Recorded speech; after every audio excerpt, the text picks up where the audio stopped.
उसके बाद question number 3 देखेंगे। क्वेश्चन नंबर 2 का 3, रोहन की माँ उससे 26 वर्ष बड़ी है, उनकी आयु का गुणनफल अब से 3 वर्ष पश्चात 360 हो जाएगी।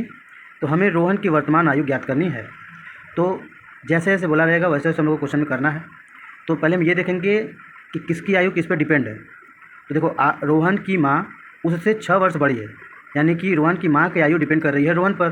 तो रोहन को मानना पड़ेगा कि माना रोहन की आयु बराबर x वर्ष, रोहन की आयु बराबर x वर्ष। तो उसकी माँ की आयु कितनी हो जाएगी, 26 वर्ष बड़ी है, यानी कि 26 प्लस करना पड़ेगा। तो उसकी माँ की आयु हो जाएगी x + 26 वर्ष।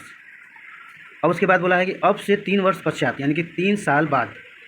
तो 3 साल बाद रोहन की आयु कितनी हो जाएगी, यदि अभी x वर्ष है तो 3 साल बाद रोहन की आयु कितनी हो जाएगी, x + 3। तो रोहन की आयु 3 साल बाद x + 3 वर्ष, तथा 3 साल बाद माँ की आयु कितनी हो जाएगी, अभी माँ की आयु कितनी है, x + 26।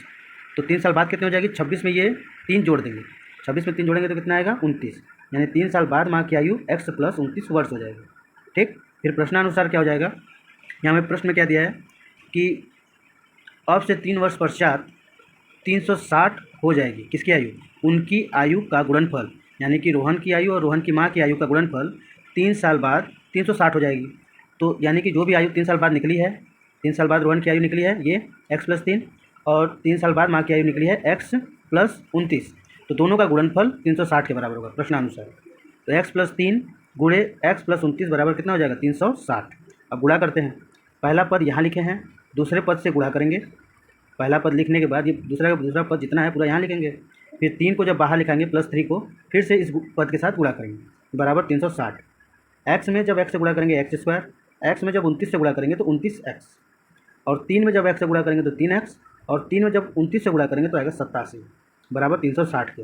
ठीक, यहाँ पर 29x और 3x सजाती पद हैं, तो दोनों आपस में क्या होंगे, जोड़े जाएंगे। तो ये मैंने उसी तरह लिख दिया, और इसको जोड़कर 29 और 3 कितना हो जाएगा, 32x, 32x + 87, और ये 360 प्लस में है, इधर आएगा तो माइनस में, माइनस के 360 हो जाएगा बराबर 0। अब यहाँ देखिए +87 - 360 ये आपस में क्या होंगे, घटेंगे, क्योंकि अलग अलग निशान, ये प्लस का है ये माइनस का है, आपस में क्या होगा, घटेगा।